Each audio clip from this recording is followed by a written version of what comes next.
Selamat pagi anak-anak. Pagi, Bu. Iya, Ibu lihat sudah banyak ya yang hadir. Baiklah, marilah kita mulai saja pembelajaran pada pagi hari ini. Sebelumnya, Assalamualaikum warahmatullahi wabarakatuh. Waalaikumsalam warahmatullahi wabarakatuh. Ya, selamat pagi anak-anak. Bagaimana kabarnya hari ini? Baik, Bu Guru. Ya, alhamdulillah kalau baik semua ya. Sebelumnya, marilah kita buka terlebih dahulu pembelajaran pada pagi hari ini dengan berdoa ya. Silahkan kepada ketua kelasnya bisa memimpin berdoa. Untuk mengawali kegiatan pembelajaran pada pagi hari ini, berdoa mulai. Berdoa selesai. Ya, terima kasih ya Mbak Elok sudah memimpin berdoa. Baik, untuk selanjutnya Ibu akan melakukan presensi terlebih dahulu ya. Untuk yang pertama, Atika Purwaningsih hadir tidak ya? Hadir, Bu Guru. Ya, selanjutnya Elfrida Restuana Janti. Hadir, Bu Guru. Ya, bagus. Selanjutnya Mbak Elok Wulansari. Hadir, Bu. Iya, bagus. Terus Mbak Happy Utami. Hadir, Bu. Iya, terus yang terakhir Mbak Hebatur Rahmah. Hadir tidak? Hadir, Bu Guru.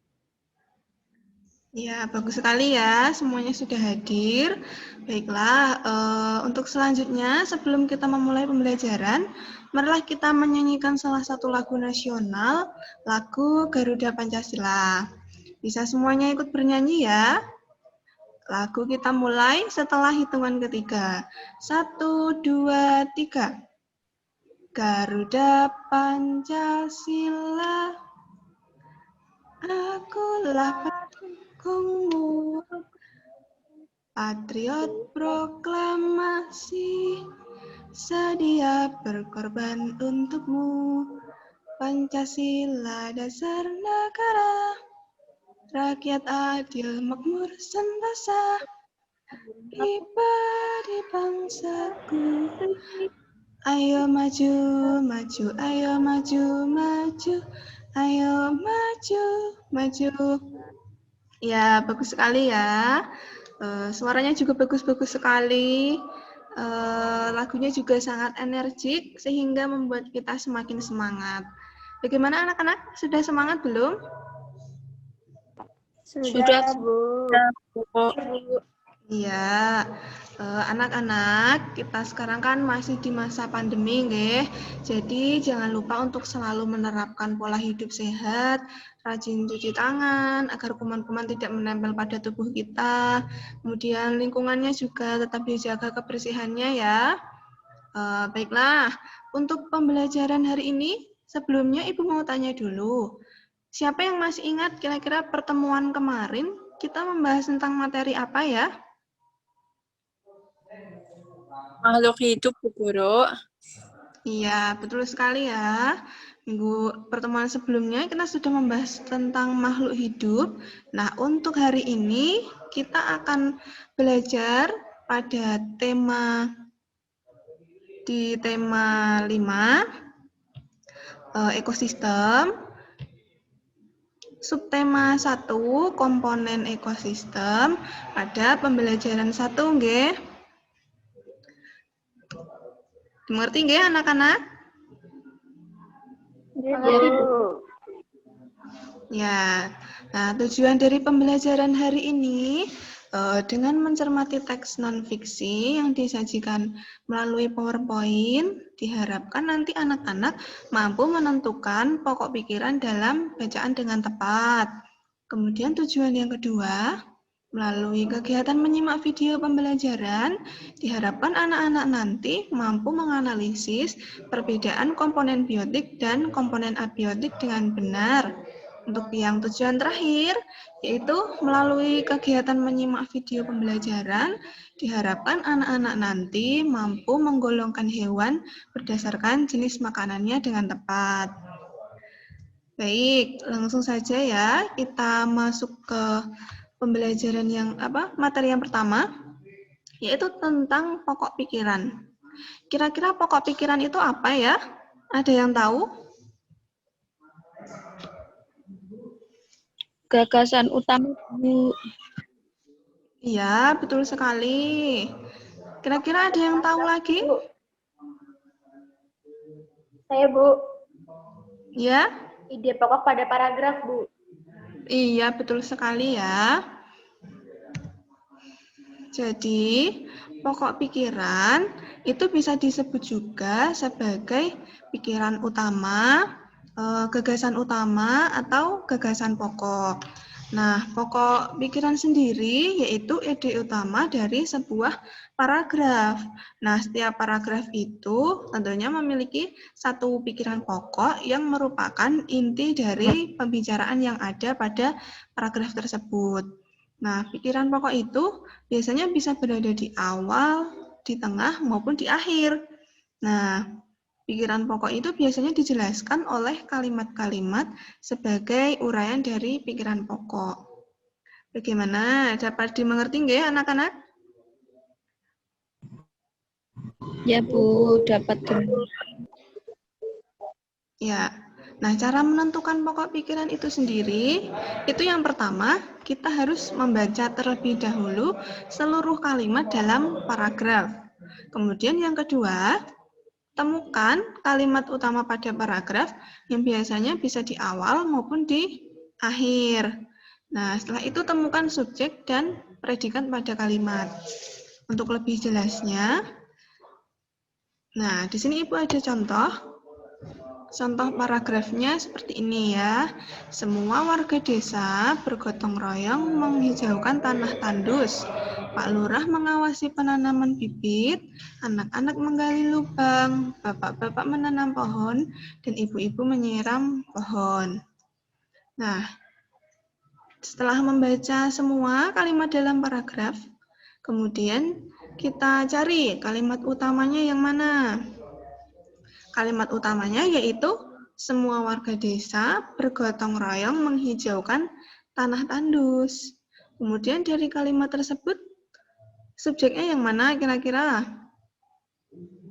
Ada yang tahu? Ya, subjeknya itu Semua warga. iya, betul sekali Mbak Hebatur Rohmah. Subjeknya semua warga desa ya. Kemudian sehingga dapat disimpulkan pokok pikirannya yaitu semua warga desa bergotong royong menghijaukan tanah tandus. Dapat dimengerti nggih anak-anak? Iya, Bu. Ya, untuk selanjutnya karena tadi katanya sudah mengerti, sekarang coba Ibu mau meminta kalian untuk mencari pokok pikiran dalam bacaan ini. Dapat terlihat dengan jelas ya. Ya, Bu. Ya, sekarang coba anak-anak cari pokok pikiran dari paragraf 1, 2, dan 3. Bagaimana? Bisa ya? Bisa, Bu Guru. Ya, Ibu beri waktu 10 menit, coba ayo dicari dulu pokok pikiran dari paragraf 1, 2, dan 3. Silakan.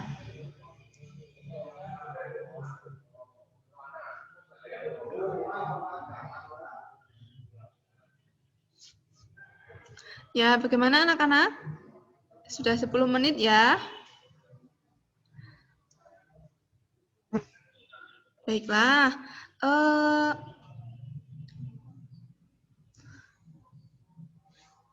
Coba, siapa yang berani menyampaikan hasil pekerjaannya?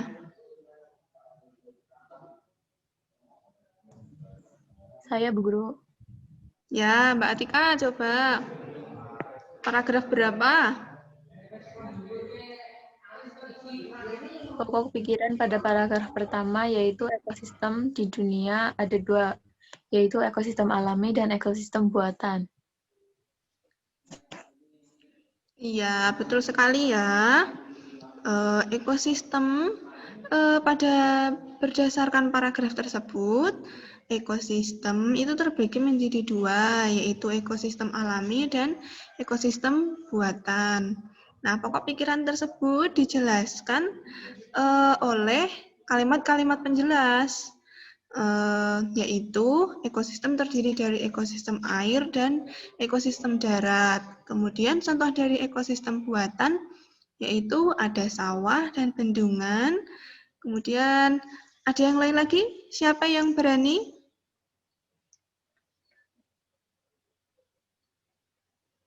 Ada yang berani tidak?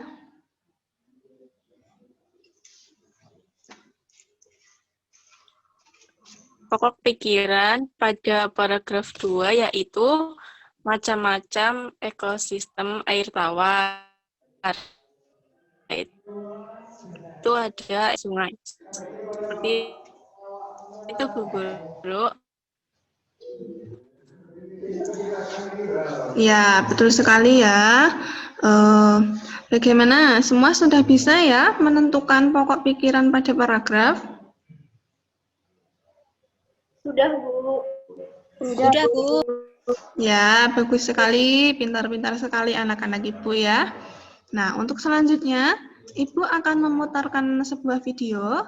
Silakan kalian cermati, karena nanti setelah penayangan video, Ibu akan memberikan tugas. Ya.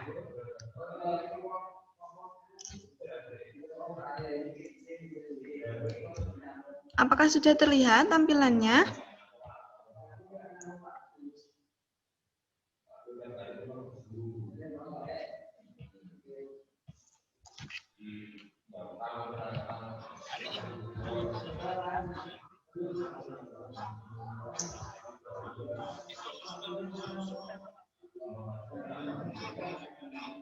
Bagaimana anak-anak? Apakah sudah terlihat videonya? Sudah, Bu.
Ya, seperti itu ya videonya. Bagaimana anak-anak bisa mengamati video dengan jelas ya? Insya Allah, Bu. Ya, untuk yang selanjutnya, setelah melihat tayangan video tadi, Ibu akan membagi kalian menjadi 2 kelompok. Nah, untuk kelompok yang pertama, yaitu terdiri dari Mbak Atika, Elok, dan Elfrida. Kemudian kelompok yang kedua terdiri dari Mbak Hebatur Rahmah dan Mbak Happy. Nah, untuk kelompok pertama, silahkan diskusikan tentang komponen biotik dan abiotik dalam ekosistem. Kemudian untuk kelompok yang kedua, silahkan diskusikan tentang penggolongan hewan berdasarkan makanannya. Dapat dimengerti nggih anak-anak? Nggih, Bu. Ya, kalau begitu silahkan bisa langsung berdiskusi saja. Silahkan berdiskusi lewat WAG. Kemudian nanti setelah 15 menit kita masuk kembali ya di sini. Ya, silahkan bisa berdiskusi. Jangan lupa semuanya ikut berperan aktif, ikut membahas bersama, kerjasama ya anak-anak. Baik, Bu. Ya, silahkan berdiskusi.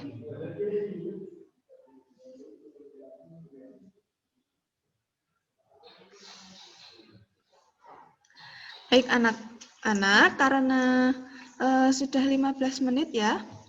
Sekarang kita lihat hasil diskusi dari masing-masing kelompok. Untuk kelompok yang pertama, silakan, ayo bisa disampaikan hasil diskusinya. Ya, baik. Saya akan menyampaikan hasil diskusi dari kelompok kami. Menurut kelompok kami, komponen biotik yaitu semua komponen hidup dalam ekosistem yang meliputi semua makhluk hidup di bumi, yaitu tumbuhan, hewan, dan manusia. Sedangkan komponen abiotik yaitu segala sesuatu yang tidak bernyawa, yaitu meliputi tanah, udara, air, iklim, kelembapan, cahaya, dan bunyi. Terima kasih. Ya, terima kasih Mbak Elok sudah mewakili kelompok 1 ya. Nah, betul sekali anak-anak yang disampaikan oleh kelompok 1. Jadi komponen biotik merupakan komponen yang hidup, ya, seperti makhluk hidup. Kemudian komponen abiotik yaitu komponen yang tidak hidup atau benda mati. Nah, dari kelompok 2 ada yang ingin menanggapi? Saya, Bu. Ya, silakan. Sebagai komponen biotik dalam ekosistem, apakah makhluk hidup memiliki peran penting dalam keberlangsungan ekosistem? Ya, terima kasih Mbak Happy. Pertanyaan yang sangat bagus sekali ya. Nah, dari kelompok 1, silahkan yang ingin menjawab. Saya, Bu. Ya, Mbak Elfrida, silakan bisa dijawab pertanyaan dari Mbak Happy. Ya, jadi dalam ekosistem itu tumbuhan berperan sebagai produsen, lalu hewan sebagai konsumen, dan mikroorganisme berperan sebagai pengurai atau dekomposer. Terima kasih. Ya, terima kasih Mbak Elfrida sudah menjawab pertanyaannya ya. Ya, betul sekali ya jawabannya. Nah, makhluk hidup itu saling berkaitan dan sangat penting dalam keberlangsungan ekosistem. Misalnya, rumput padi dimakan oleh tikus, kemudian tikus dimakan oleh ular, ular dimakan oleh burung elang, dan apabila elang mati, jasadnya akan diuraikan oleh mikroorganisme. Nah, ada yang tahu tidak apa sebutan peristiwa makan dan dimakan tersebut? Rantai makanan, Bu. Iya, betul sekali ya. Jadi peristiwa tersebut dinamakan rantai makanan, yaitu interaksi makan dan dimakan, urutan dan tingkatan tertentu. Nah, di dalam proses tersebut ada perpindahan energi antar jenjang organisme. Untuk yang selanjutnya, dari kelompok 2 bisa untuk menyampaikan hasil diskusinya. Ya, saya akan menyampaikan hasil diskusi tentang pembagian hewan berdasarkan makanannya. Yaitu ada 3, ada karnivora, herbivora, dan omnivora. Karnivora yaitu hewan pemakan daging, contohnya harimau dan singa. Kemudian herbivora yaitu hewan pemakan tumbuhan, contohnya sapi dan kambing. Kemudian hewan omnivora yaitu hewan pemakan segala, contohnya tikus dan ayam. Seperti itu, Bu. Ya, terima kasih Mbak Hebatur Rahmah. Betul sekali ya jawaban dari kelompok 2. Nah, pembagian hewan berdasarkan makanannya itu ada karnivora, herbivora, dan omnivora. Nah, herbivora dan karnivora itu memiliki ciri-ciri yang sangat berbeda loh. Kira-kira ada yang tahu tidak ciri-ciri dari hewan karnivora? Saya tahu, Bu. Ya, apa Mbak Happy? Giginya tajam dan kukunya runcing. Iya, betul. Kira-kira masih ada ciri-cirinya lagi tidak ya? Penciumannya tajam, Bu. Ya, betul sekali ya. Ciri-ciri hewan karnivora diantaranya penciumannya tajam, kemudian giginya tajam, kukunya runcing. Nah, kalau ciri-ciri dari hewan herbivora, ada yang tahu tidak?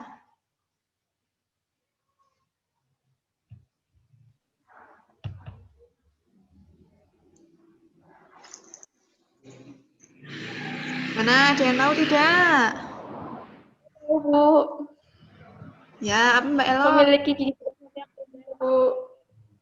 Iya, betul ya. Saya tahu, Bu. Ya, apa Mbak Elfrida ciri-cirinya? Beberapa ada yang memiliki tembolok untuk membantu pencernaan, Bu. Iya, betul sekali ya. Ada yang masih mau menyebutkan ciri-ciri hewan herbivora? Ada, Bu. Ya, silakan Mbak Atika. Biasanya merupakan makanan yang dimangsa karnivora. Ya, betul sekali ya. Pintar-pintar sekali anak Ibu Fira.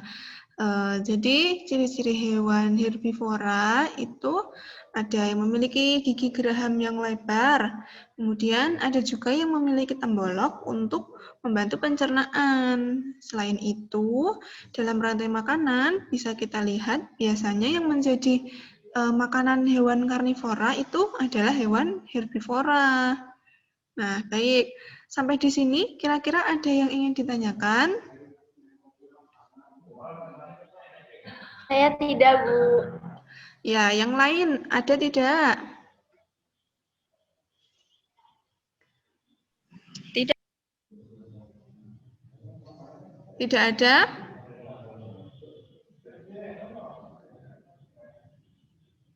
Bagaimana? Ada yang mau bertanya tidak?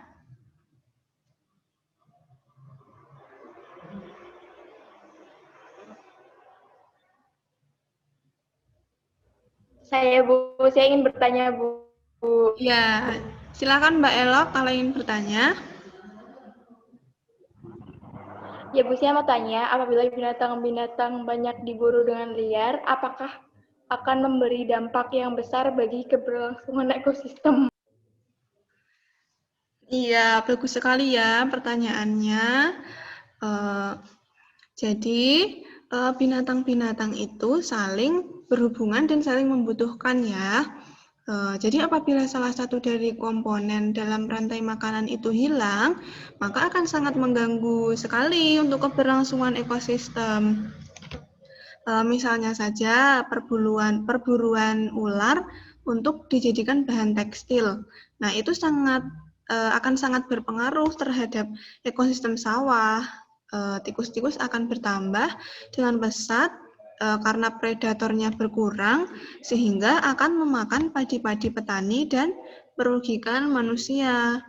Oleh karena itu, kita harus menjaga ekosistem agar tetap seimbang ya, baik itu keseimbangan binatang maupun tumbuhan, karena apabila ekosistem terganggu atau rusak, manusia juga akan merasakan dampaknya. Misalnya dengan tidak melakukan penebangan liar, pembakaran hutan, perburuan liar, dan kegiatan lainnya yang merugikan lingkungan agar kelestarian ekosistem tetap terjaga dan lestari. Bagaimana Mbak Elok? Sudah dapat diterima ya? Baik Bu, sudah diterima Bu. Ya, dari yang lain, apakah ada yang ingin bertanya lagi? Cukup, Bu. Ya, baiklah, karena waktunya juga sudah habis ya. Bisa langsung saja kita simpulkan. Hari ini kira-kira kita dapat apa saja. Nah, jadi tadi ada masih ekosistem itu terdiri dari komponen apa saja? Biotik dan apa? Abiotik. Kemudian komponen biotik itu merupakan komponen yang terdiri dari apa? Makhluk hidup ya, sedangkan komponen abiotik itu merupakan makhluk yang tidak hidup.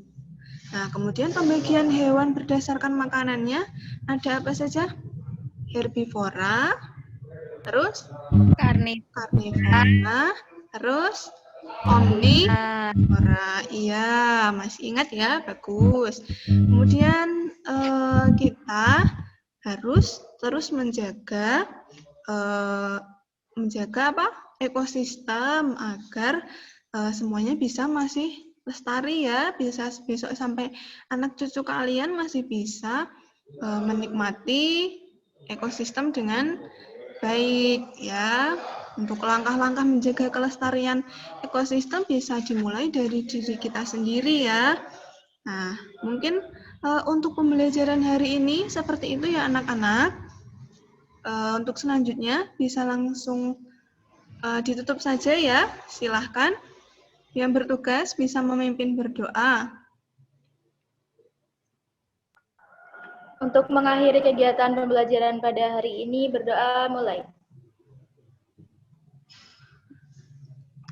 Berdoa selesai. Ya, terima kasih ya. Untuk pembelajaran hari ini mungkin cukup sekian. Semoga pembelajarannya dapat bermanfaat dan dapat membantu anak-anak dalam belajar. Meskipun belajar dari rumah, tetap semangat ya. Jaga kesehatan, tetap mematuhi protokol kesehatan, dan jangan lupa selalu berdoa. Dari Ibu, mohon maaf kalau dari tadi pagi sampai sekarang banyak kesalahan dalam memberikan pembelajaran kepada anak-anak. Tetap semangat belajar. Dari Ibu cukup sekian. Wabillahi taufiq wal hidayah. Wassalamualaikum warahmatullahi wabarakatuh. Waalaikumsalam warahmatullahi wabarakatuh.